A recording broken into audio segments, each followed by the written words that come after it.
What we're going to be having a look at today essentially is the different approaches that we could have to heroism that might be an extension of the construct, or as we've probably seen over this course of different talks, there are different dimensions to heroism, and I'd like to just speak to one specifically. Within the contemplative traditions, there is, you could almost say, a goal, and it comes across in all of them. Now, specifically in mindfulness now, we're looking at what is the upper extension or the upper limits that mindfulness could take us to. And we need to sometimes go back to its origins, and they might get decontextualized in terms of its culture. And that's been done in psychology more recent times. But in all of these traditions, you could say that the final point is a type of oneness. And you could say the Eastern traditions, you might want to call that enlightenment. In the contemplative traditions, it might be union with God. Or more neutrally, mainstream, it might be non-duality. I'm going to stay with a more mainstream secular context, and while I also have a theology degree, along with my psychology degrees, but I prefer to try and translate into mainstream. Whatever is true should be able to be translated. So we're going to keep it fairly mainstream. But it's interesting that these, and if we look at Abraham Maslow's hierarchy of needs, the top is that self-actualization. It's a place beyond all of the steps that have got us there. So what is that? Well, all the traditions basically at their endpoint, there's a deconstruction of the sense of self. You might want to call it the ego. There might be different methodologies, different approaches, but essentially what is presented is I get out of the way. The thing that is pushing for quality of life and well-being, connection, etc., falls away. Now, that seems quite contrary to the normal constructs of the development of a sense of self. In psychology, it is about building a cohesive sense of self, having certain boundaries, being able to assert that. So why do these traditions say that the apex of your potential is the disappearance of that very thing that we've been constructing? And why do they say at that point, everything happens in terms of the superhero powers, the selfless altruism? Why is it at that point, if we're actually teaching not that? So I don't like to polarize, I more like to try and integrate. Is there a continuum that we can build to? And are we setting a ceiling that is too low? And for example, in the conversation on mental health, I feel that my critique of it is that it's heavily focused on resilience and coping, which is that necessary introductory level, but its extension is our full well-being and human happiness. And there's a lot that can be included in these conversations, I believe. So let's explore a little further. I'll just take one tradition for the moment because its phrase is fascinating for us. Their notion of this endpoint of training, the bodhisattva, gets translated as hero of the enlightened mind. So they actually describe that as heroism. The quality of that heroism is two parts. One is it's the dissolving of that sense of self that gets in the way, but the kind of the extension or the result of that is selflessness, naturally, but selfless altruism, which is one of the primary qualities of a hero. So I like to use the word non-duality or non-dual well-being. That's something that we can explore is, can we move or include in the nomenclature, you could say, along with subjective well-being, happiness, quality of life, psychological well-being, non-dual well-being? Is there a place for a type of well-being that it doesn't posit a self, an ego, a me in that process? And one of the qualities of that is this perception of oneness. But we need to, as they say in philosophy, never argue, always distinguish. We need to distinguish what the oneness might be, or that sense of no self might be. They like to distinguish between an absolute and a relative expression. So oneness, that we are all the same, it does not, you could say, nullify conditions or forms or the relative, but it more includes the absolute that might be able to be shared and experienced together. And in that place, there is that experience of no separation. And to people and surroundings. And the implications in terms of heroic action might then be able to be seen. This does require a paradigm shift, and it's not necessarily a welcome one, and not necessarily one that everyone is interested in or believes. So there's obviously a range. This is an intellectual pursuit and exploration of truth. In the field of psychology, one of my contributions is to try and continually critique the field of well-being, because I think it's selling us to a model that's not sufficient for our potential, I believe. The typical parameters of well-being, if you look at initial founders and Dina and what's happened since then,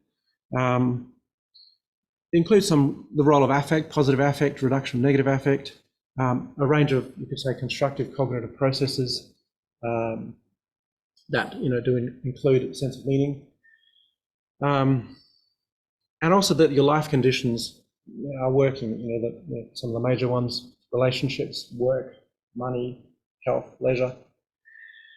Sometimes they describe the quality of life as the gap between expectations and outcomes, and the bigger the gap, the less the quality of life, which is, of course, a very subjective measure, because we, a bit like the research on self-esteem, the number one predictor of self-esteem is social comparison. It's, that again, for a sports person versus an intellectual, where they place on those things is relative to what's important for them. So point is, all of these are very much come from a healthy sense of self, you could say. What this is proposing is kind of quite different. It's that the sense of self is an experience of no self, or space, or not a single point. For example, in single point of concentration, or the different meditative practices, you've got focused attention, which brings your attention to a single point, or then open monitoring, which is more about common mindfulness now, which is watching the thoughts come and go, and not engaging with them in a neutral, non-judgmental way. But a single point of concentration brings you to that certain point where you pare away all the distractions, so you get to a place where you just got one, like the breath or whatever it is. But then the next extension of that particular exercise is as they talk about, the one thorn to remove the many thorns of the mind, is to even remove that point. And then just have here what we call witnessing, or the witness with nothing, no thought suspension. But there's another step beyond that, and Ramana Maharshi in the Hindu tradition would talk about instead of awareness looking at something, that single point, which is me looking at that, the single point disappears. Now there's me looking at nothing, awareness here looking at nothing, no mental stream, just space, you could say silence. But then his next extension would be then to turn that awareness, it's looking out at nothing, back onto itself, awareness looking at awareness, which of course is one thing. And when that can occur, that experience of oneness or space or no self emerges. People have these mystical you could say, experiences intermittently in their life, and they might refer to them, yeah, my goodness, like a decade ago I was up this mountain, sunset happened, and I just like had this aha moment, and everything fell away. And it was extraordinary. And they can remember the time and the date, and I just felt one with everything. And then this is where the language then comes in, one with God, and so on. The thing about the mystical traditions is that when everything falls away, the cognitive processes that got you to there also fall away, because they were, like I asked one, actually was a Catholic monk, meditation teacher around the world, and I asked him, because I was focusing more on the silence techniques, but like, when do you stop praying the rosary? Because that was one of the processes, or that particular set of mantras. He said, well, when you can't say it anymore.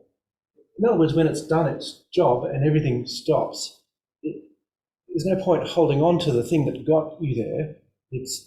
You're now in that union experience, or that oneness. From a mainstream point of view, I really don't mind personally the methodologies to get people to a non-cognitive experience, because every single letter and every single word that they used to define their experiences, they learn in pre-primary. It's not something that we should hold on to. It's a non-conceptual experience, essentially. In the Hindu tradition, Satchitananda, they would just describe it, basically it's just, what are we? Existence, consciousness, bliss. We exist. We're aware that we're existing, and it's nice.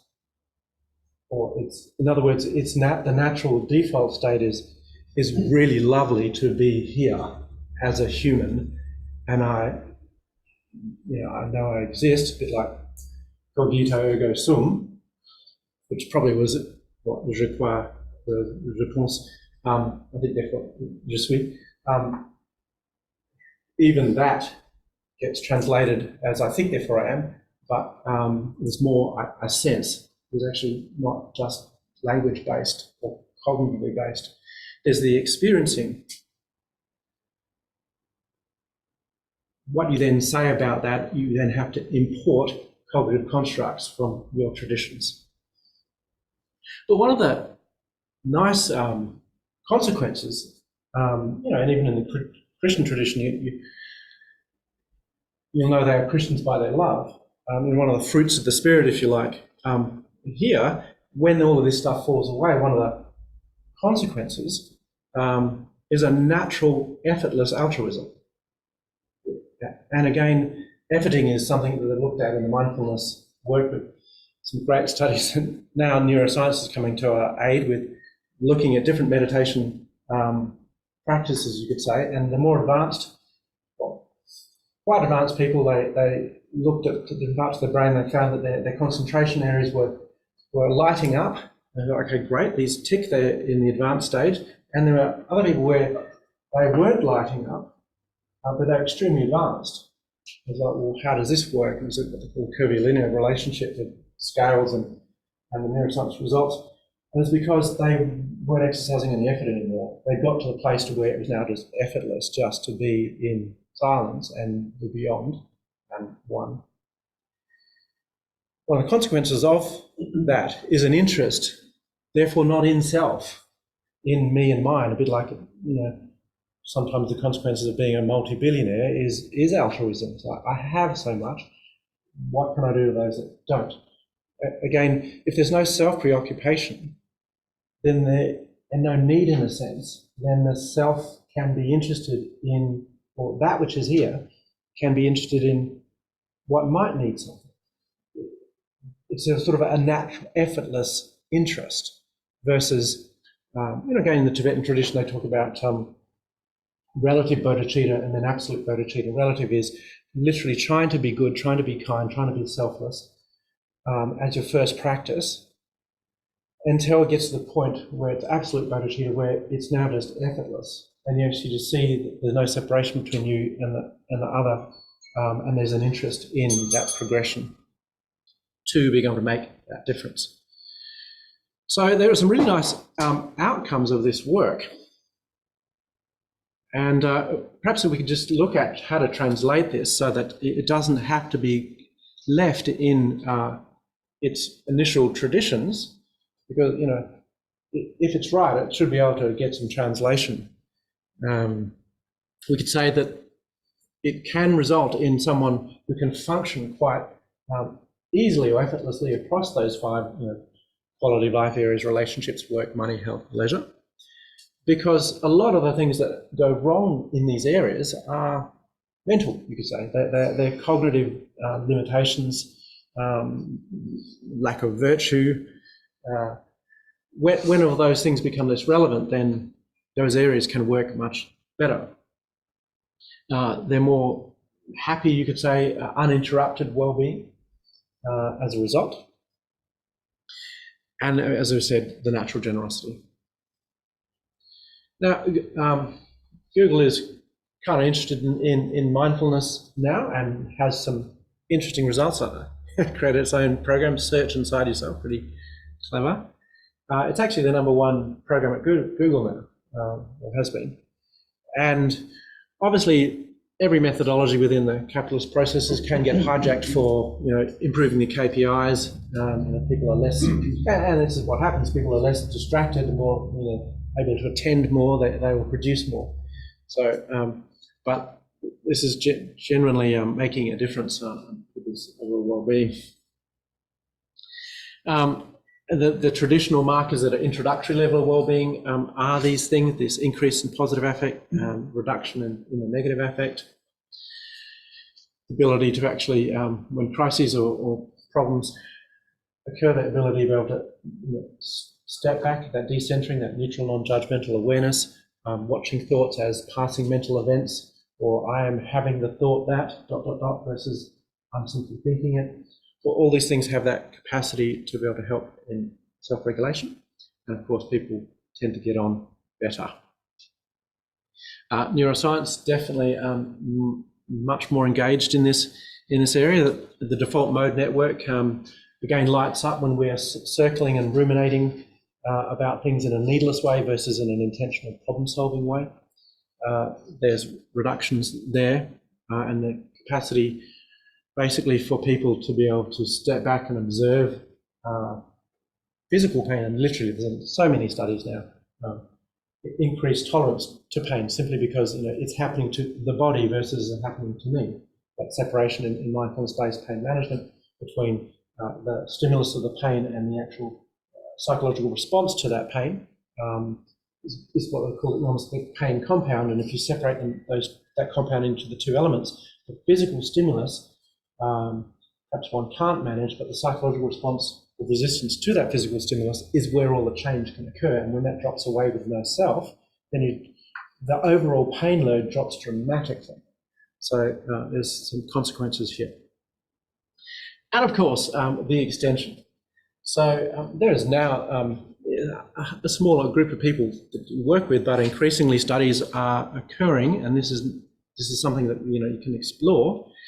There have been Swami Rama, for example, did some specific work where they literally were testing his ability to raise and lower his heart rate, even to stop it temporarily. The breath reduction processes where they can literally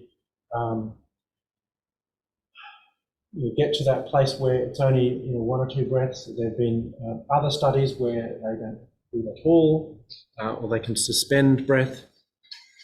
What I think this is highlighting a little bit like Gilbert Ryle's Ghost in the Machine from years ago. It's more that I am not the body, and I am not the mind. I'm that which is able to watch each of these, and it's that simply that ability to have mastery over this instrument by acknowledging that there's something that is conscious, that is not just limited by what is happening in the cognitive process, the physical process, enables these other extensions potentially to occur. Again, all of this stuff I'm mentioning here is highly documented, and And now they're looking at, for example, the Dalai Lama looked at some of the Rinpoches or monks that were literally tested in terms of lots of different boxes and where they managed to put things and what the capacity was to identify where they were. Can be kind of useful. If we did have that capacity, would we find it worthwhile opening to, especially if the keys are somewhere else?